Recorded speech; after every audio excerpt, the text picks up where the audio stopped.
အားလုံးပဲမင်္ဂလာပါခင်ဗျာဒီနေ့မှာတော့ဂျပန်ကိုသွားလို့ရမယ်ဗီဇာများအကြောင်းကိုအသေးစိတ်တင်ဆက်ပေးသွားမှာဖြစ်ပါတယ်အစီအစဉ်လေးမစတင်ခင်မှာဒီဗီဒီယိုလေးကိုအဆုံးထိကြည့်ရှုဖို့နဲ့ကျွန်တော်တို့ channel လေးကို subscribe လုပ်သွားပေးဖို့တောင်းဆိုချင်ပါတယ်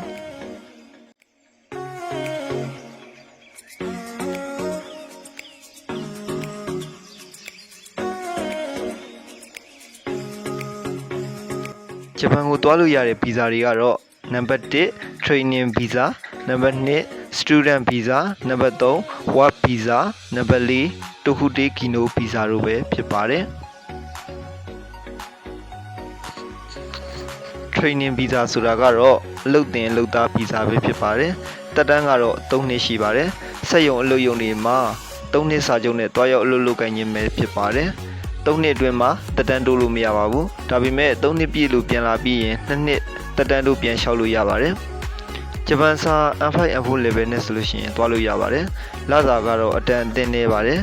ပညာရေးရှင်းကတော့အလဲတန်းအဆင့်ရှိပြီဆိုရင်တွားလို့ရပါတယ်ကုန်ကျစရိတ်အနေနဲ့ဒေါ်လာ2800ခန့်မှန်းကြီး350ခန့်ကုန်ကျမှာပဲဖြစ်ပါတယ်Training Visa 3နှစ်တက်တန်းအတွင်းမှာတစ်နှစ်ပြည့်ပြီဆိုလို့ရှိရင်ဆမ်မီဘွဲတစ်ခါဖြည့်ရပါတယ်ဆမ်မီဘွဲအောင်မယ်ဆိုလို့ရှိရင်နောက်ထပ်2နှစ်ထပ်ပြီးနေလို့ရပါတယ်3နှစ်ပြည့်လို့ရှိရင်နောက်ထပ်ဆမ်မီဘွဲတစ်ချိန်ဖြည့်ပြီးမြန်မာပြည်ကိုပြန်လာရပါတယ်ဆမ်မီဘွဲနှစ်ခုစလုံးမှာအောင်မယ်ဆိုလို့ရှိရင်တော့နောက်ထပ်တက်တန်းတိုးတာတွေတခုတည်းကီနိုဗီဇာကိုပြောင်းလဲတာတွေလုပ်လို့ရပါတယ်အခုခေတ်နောက်ပိုင်းမှာခေတ်စားလာတဲ့ခိုင်ကောဆိုတဲ့တက်ကြီးရွယ်ဦးများကိုပြုစုဆောင်ရှောက်ခြင်းလုပ်ငန်းဟာလည်း Training Visa ထဲမှာအပါအဝင်ပဲဖြစ်ပါတယ်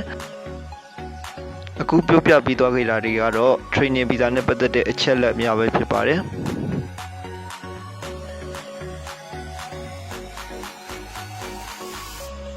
ဒုတိယဗီဇာမျိုးစားကတော့ Student Visa ပဲဖြစ်ပါတယ် Student Visa နဲ့ဂျပန်ကိုကျောင်းသွားတက်မယ်ဆိုလို့ရှိရင်ပညာရေးရှင်းနေနဲ့မြန်မာပြည်မှာ12တန်းအထိကျောင်းနေဖို့သူဖြစ်ရပါမယ်ပထမဆုံးစသွားတဲ့2နှစ်ခန့်ဟာဂျပန်နိုင်ငံမှာရှိတဲ့ language school မှာဂျပန်စာ N2 level လောက်ထိကိုဂျပန်စာသင်ကြားမှာဖြစ်ပါတယ်အဲ့ဒီနောက်မှာတက္ကသိုလ်ဆက်တက်လို့ရပါတယ်တက္ကသိုလ်တက်ပြီးဖွဲရရင် work visa ပြောင်းပြီးတော့အလုပ်လုပ်လို့ရပါတယ်တစ်နှစ်ကိုကျောင်းစည်း300ခန့်နဲ့အထက်အကုန်ကြမှာဖြစ်ပါတယ်အနည်းဆုံး3နှစ်မှအများဆုံး6နှစ်အထိကျောင်းတက်မှာဖြစ်ပါတယ်ဂျပန်မှာရရှိနေထိုင်လို့သူတွေအတွက်ကတော့ Student Visa နဲ့ဂျပန်ကိုလာရောက်လေးရှိပါတယ်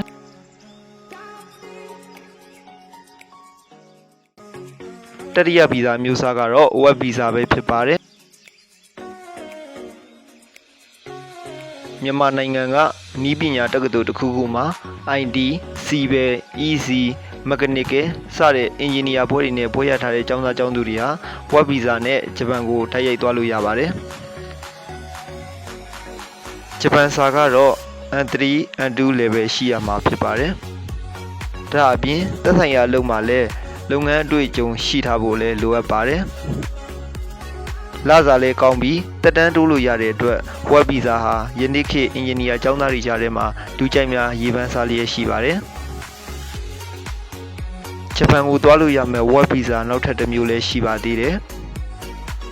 အဲ့ဒါကတော့သင်ဟာမြန်မာပြည်မှာဘွဲတစ်ဘွဲလည်းရထားမယ်ဂျပန်စာလည်း N3 N2 level ရှိမယ်ဆိုလို့ရှိရင်ဂျပန်ကိုစကားပြန်အလုပ်အနေနဲ့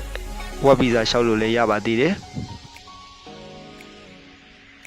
စကားပြန်အနေနဲ့ဂျပန်ကိုလာခွင့်ရမယ်ဆိုရင်သင်ဟာအင်ဂျင်နီယာကျောင်းသားတွေလိုပဲ Work Visa မျိုးစားရမှာဖြစ်ပြီးအခွင့်အရေးလည်းတန်းတူရမှာဖြစ်ပါတယ်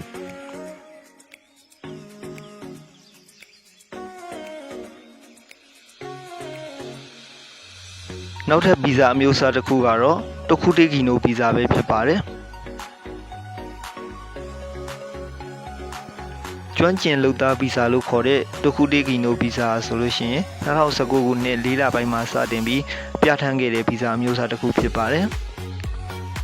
တခုတေးကီနိုဗီဇာနဲ့ဂျပန်ကိုသွားခြင်းနဲ့ဆိုလို့ရှိရင်တော့ GMPT N4 အောင်မြင်ပြီးသူဖြစ်ရပါမယ်ဒါအပြင်သက်ဆိုင်ရာလုပ်ငန်းဆံမေးပွဲအောင်လက်မှတ်ရှိရမှာဖြစ်ပါတယ်သက်ဆိုင်ရာလုပ်ငန်းဆံမေးပွဲအောင်လက်မှတ်ဆိုတာကတော့မြန်မာပြည်မှာမကြာသေးခင်ကကျင်းပသွားခဲ့တဲ့ဆံမေးပွဲတွေဖြစ်ပါတယ်အဲ့ဒီဆံမေးပွဲတွေကတော့တက်ကြီးပြုစုဆောင်ရှောက်ရေးလုပ်ငန်းစိုက်ပျိုးရေးလုပ်ငန်းစားတောက်ကုန်လုပ်ငန်းအဆောက်အုံတန်းရှင်းရေးလုပ်ငန်းနဲ့ဟိုတယ်လုပ်ငန်းတို့ပဲဖြစ်ပါတယ်ထိုဆံမေးပွဲအောင်လက်မှတ်တစ်ခုခုနဲ့ GMPD M4 အောင်လက်မှတ်ရှိပါကသင်ဟာတကုတေကီနိုဗီဇာကိုလျှောက်လို့ရပါပြီ